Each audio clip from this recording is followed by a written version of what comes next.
So I felt like this movie really wanted to be the Kingsman movie and it failed. So I'm just going to say straight off the bat, I did not like this movie and I wanted to like it. I went in with an open mind. I had a feeling that I wouldn't like it based on the trailers, but still I went in hoping for the best because I really like spy movies and it has a lot of actors and actresses in this movie that I do enjoy.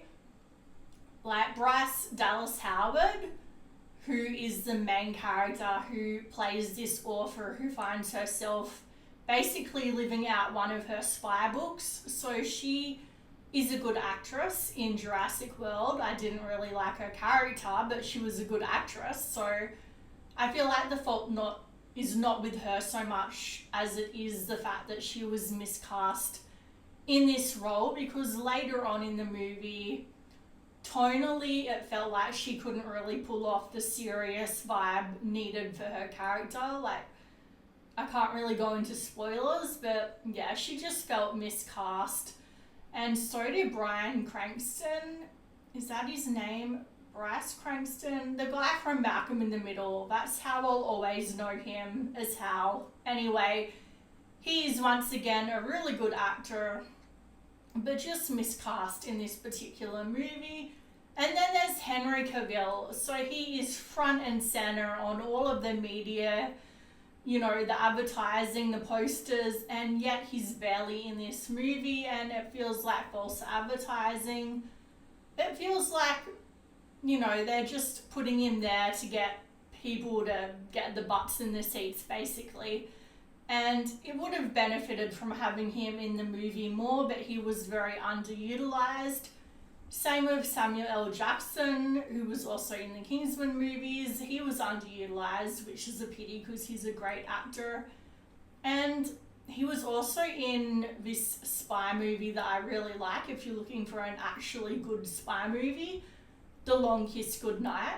And then there's also True Lies. So yeah, I felt like it was like trying so hard to be these types of movies, and these movies are so cliche and campy at times, so that works. Like, it can work really well when you do it right, but this movie felt like it was going down a checklist of things that felt like it needed to do, like, you know, have an explosion, have a getaway boat, have a dancing scene, but it just wasn't necessary. I love a good cliche if it's done well. Like, the Kingsman movies are basically one big cliche, but it's executed well. This movie wasn't. So the movie went for 2.5 hours, which definitely was too long for this movie. I felt like it captured my attention for the first act, but going into the second and third acts, it did the worst thing that a movie can possibly do. It started to bore me. And it felt just too over the top in general. Like, I get that they're going for that cheesy, campy, popcorn fun type movie, which I love generally, but it just felt like it needed to rein itself in at times, because if you have that cheesy, campy tone too much, it loses its value. So honestly, it felt like the characters were just hollow caricatures, however you say that word, you know, just basically rip-offs of other movies without bringing into the role what made those sort of stereotypes so fun to begin with. Just the whole movie felt really generic in a bad way, like a Blumhouse horror movie, which some of them can be really good, but when they're bad, they're bad. So the CGI. Okay, look, I don't have a problem with CGI, obviously, if it's done well, but also, I feel like it can be really overused. Like, you look at movies from the 90s, like Jurassic Park, Twister, that used, you know, practical effects over just CGI constantly, and they hold up really well to this day, even beating out some of the current movies in how they look.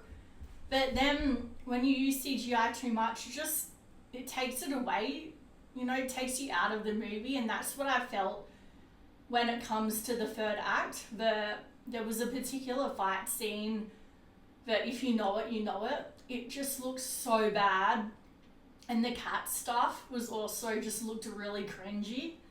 Look, I'll say that apart from that, this movie visually did look really good. It had some stunning locations in France and somewhere in the Middle East, I think. And yeah, it looked really good, but it just felt hollow. So yeah, honestly, there's a post-credit scene, so stay for that. But I would give it a 6 out of 10. Maybe that's being a little bit too harsh, but that's my honest review. So please help me out. Like, comment, subscribe. Let me know what you think of this movie if you've seen it, and what action spy movies do you really like.